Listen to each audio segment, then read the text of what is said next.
Bismillahirrahmanirrahim. Assalamualaikum warahmatullahi wabarakatuh.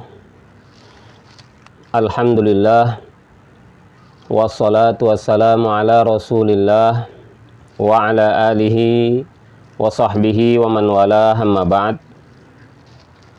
Kaum muslimin, para jamaah sekalian, para salafiyin yang semoga kita semua dirahmati oleh Allah Subhanahu wa ta'ala. Setelah saya menyampaikan 32 kajian yang insya Allah kajian yang sangat ilmiah, berdasarkan dalil yang sahih, berdasarkan bimbingan para ulama salaf, apakah di 3 generasi atau ulama-ulama ahlus sunnah yang setelahnya, yang semua itu membuktikan bahwa berbagai amalan dan keyakinan kaum muslimin, mayoritas umat Islam, khususnya di Indonesia ini, adalah masalah khilafiyah ijtihadiyah, masalah perbedaan pendapat di antara sesama ahlus sunnah, sesama salafi.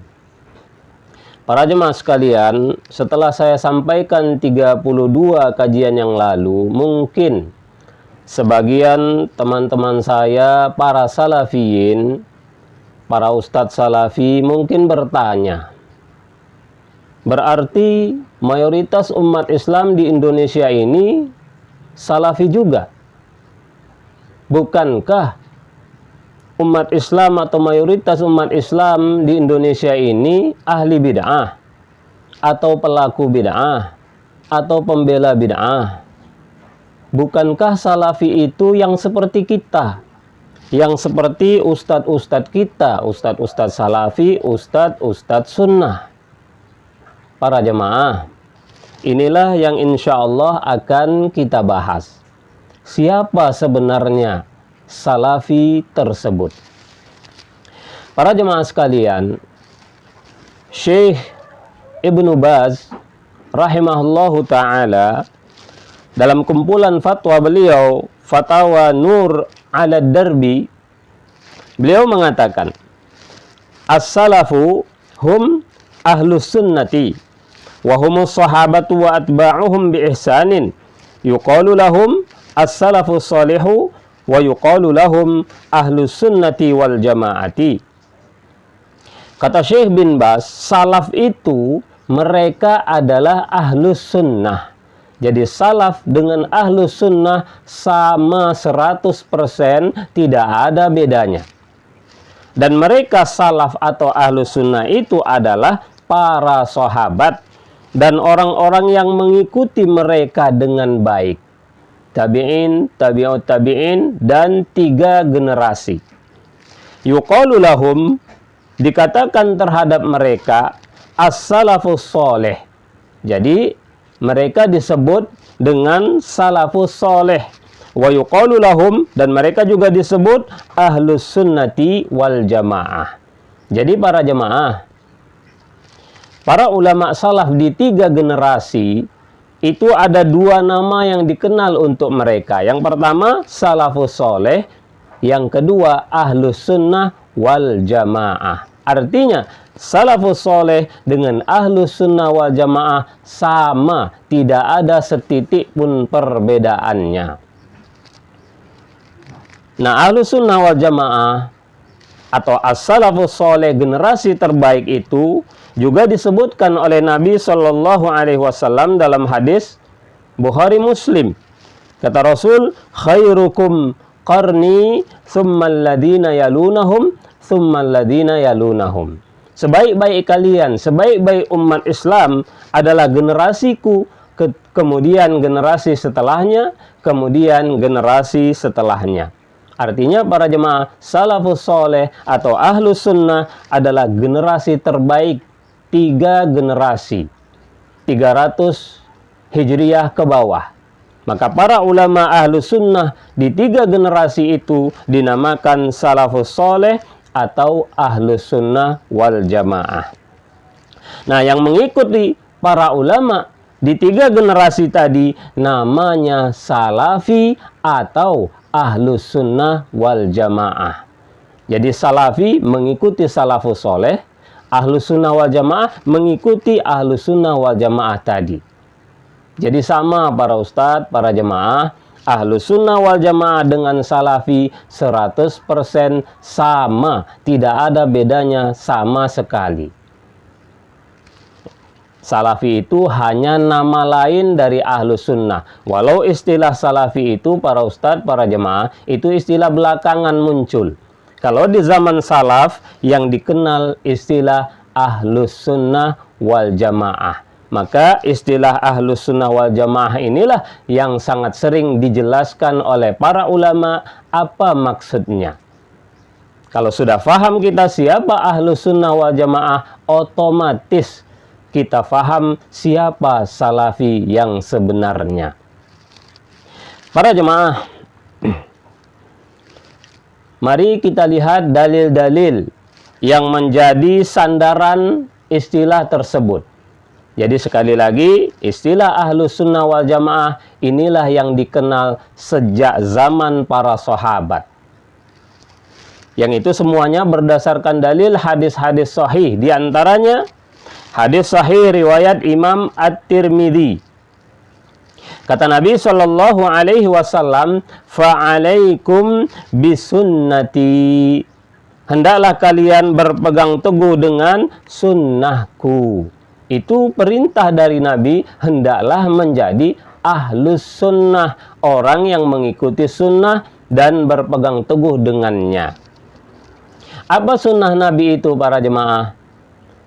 Tentu banyak penjelasan para ulama. Kalau diringkas, dikumpulkan, sunnah Nabi itu artinya jalan Nabi, petunjuk Nabi, bimbingan Nabi. Apa saja yang Nabi ajarkan namanya sunnah Nabi. Imam Al-Mubarakfuri dalam kitab beliau Tuhfatul Ahwadi, beliau mengatakan maksud sunnati, sunnah Nabi adalah bitariqati ats-tsabitati anni, jalanku yang telah tetap dariku. Artinya para jemaah ahlus sunnah itu orang yang mengikuti jalan Nabi, mengikuti ajaran Nabi. Dan ajaran Nabi itu para ustadz, para jemaah, kalau diringkas kembalinya kepada 2 hal, Al-Quran dan sunnah. Sebagaimana dalam hadis sahih riwayat Imam Al-Hakim, kata Nabi Shallallahu Alaihi Wasallam, "Taraktu fikum syai'aini lan tadillu ba'dahuma kitaballah wa sunnati." Kutinggalkan untuk kalian 2 perkara yang kalian tidak akan tersesat setelah keduanya, yaitu kitaballah dan sunnahku, Al-Quran dan sunnah Nabi. Ajaran-ajaran Nabi, ucapan Nabi, perbuatan Nabi, ikrar, penyetujuan dari Nabi, dalil umum, dalil khusus, bahkan qiyas. Menurut pendapat yang paling benar, qiyas masuk kategori sunnah Nabi. Terlalu banyak dalil-dalil yang di situ ulama memahami adanya qiyas. Sehingga para ustadz, pendapat yang mengatakan tidak ada qiyas dalam ibadah adalah pendapat yang sangat lemah. Dan sudah berulang kali saya sampaikan dalam kajian-kajian yang lalu. Justru mayoritas ulama salaf, bahkan ulama salafi zaman ini, mayoritas menggunakan qiyas. Syekh bin Baz, Syekh Fauzan, Syekh Utsaimin, mayoritas. Karena memang pendapat yang mengatakan tidak ada qiyas dalam ibadah, pendapat yang sangat lemah. Intinya para jemaah, apa itu sunnah? Lebih ringkas lagi, sunnah adalah dalil. Maka ahlus sunnah artinya orang yang mengikuti dalil dalam beragama. Dan dalil itu luas sekali, sudah kita sampaikan.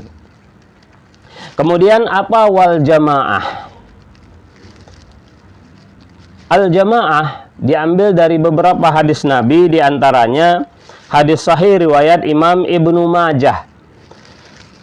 Kata Nabi Shallallahu Alaihi Wasallam, "Wa inna ummati sataftariqu ala 72 firqah, kulluha finnari illa wahidatan wahiyal jama'atu. Kata Nabi Shallallahu Alaihi Wasallam, sesungguhnya umatku, umat Islam ini nanti akan terpecah belah menjadi 73 golongan. Semuanya di neraka kecuali satu, hanya satu yang selamat.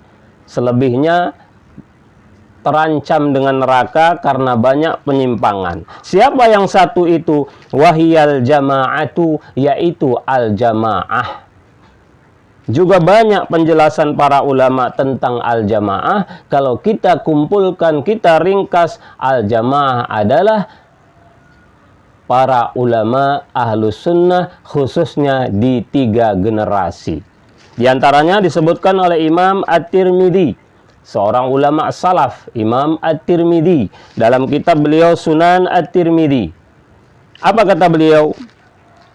Wa tafsirul jama'ati inda ahlil ilmi hum ahlul fiqhi wal ilmi wal hadisi. Tafsir al-jamaah menurut ulama salaf, yang dimaksud beliau ulama adalah ulama salaf, karena Imam At-Tirmidzi salah satu ulama salaf.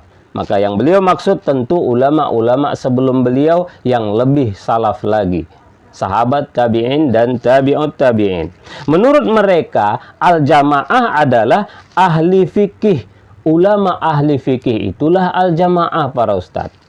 Ahli ilmu dan ahli hadis.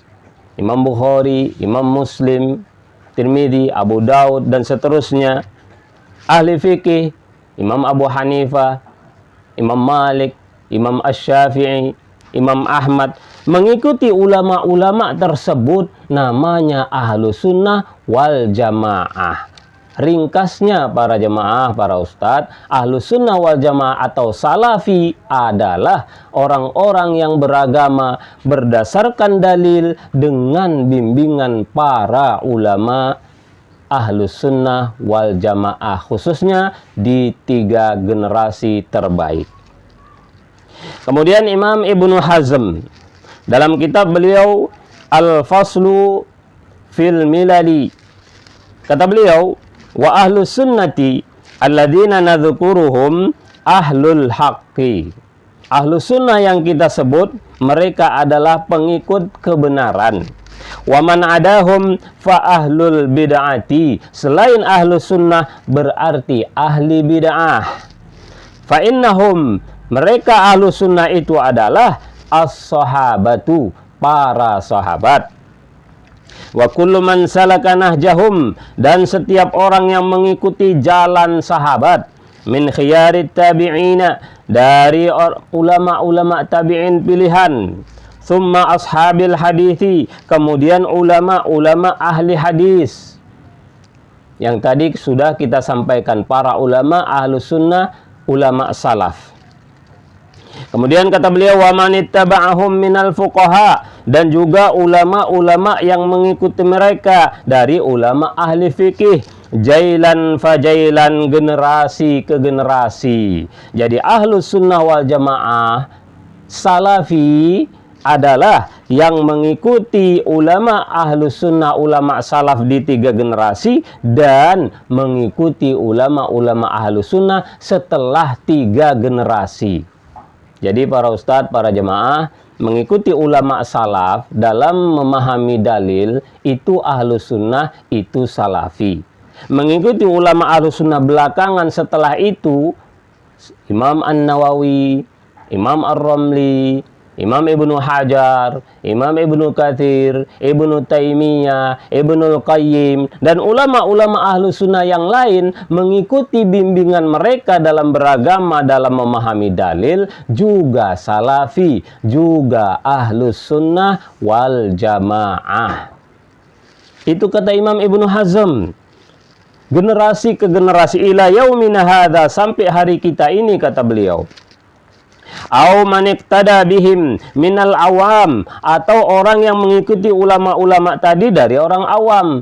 Jadi masyarakat awam fi syarqil ardi, di timur bumi, wa gharbiha, dan di baratnya, di seluruh negeri yang mengikuti ulama-ulama ahlus sunnah tadi, baik di 3 generasi atau setelahnya, namanya ahlus sunnah salafi. Itu kata Imam Ibnu Hazm. Jadi sekali lagi para ustadz, kalau betul kita salafi, antum salafi, jangan pertanyaannya mana dalilnya, itu pertanyaan salah, bukan pertanyaan ahlus sunnah salafi. Bertanya itu ustadz, mana dalilnya dan mana bimbingan ulama ahlus sunnahnya, itu baru salafi. Karena yang ditanya bukan cuma dalil. Terkadang dalil tidak ada yang jelas, yang tegas. Ulama memahami, mereka berijtihad, mereka yang mengerti, kita ikut mereka, itu namanya salafi. Jadi kalau tidak ada kita dapati dalil secara tegas, maka ikuti ulama ahlus sunnah di 3 generasi atau setelahnya. Apa kata Imam Asy-Syafi'i, Imam Ahmad, Imam Malik? Apa kata Imam An-Nawawi? Apa kata Imam Ibnu Hajar, Ibnu Katsir? Kata mereka, kita ikut, itu namanya salafi. Karena mereka yang lebih mengerti dalil dibanding kita semua. Kalau kita tidak dapatkan dalil yang jelas dan tegas, ikuti bimbingan mereka. Yang salah itu para ustadz, ikut ulama. Ulama ini tidak punya sandaran dalil sama sekali. Malah pendapat ulama itu menentang dalil yang tegas. Itu baru tidak boleh diikut. Itu namanya zillatul alim, ketergelinciran ulama.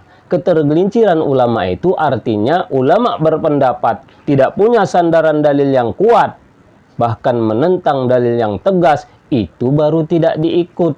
Dan amalan keyakinan umat Islam khususnya di Indonesia ini semuanya berdasarkan bimbingan ulama yang memiliki sandaran dalil yang kuat dan tidak menyelisihi dalil yang sangat tegas. Maka itu salafi ahlus sunnah wal jamaah.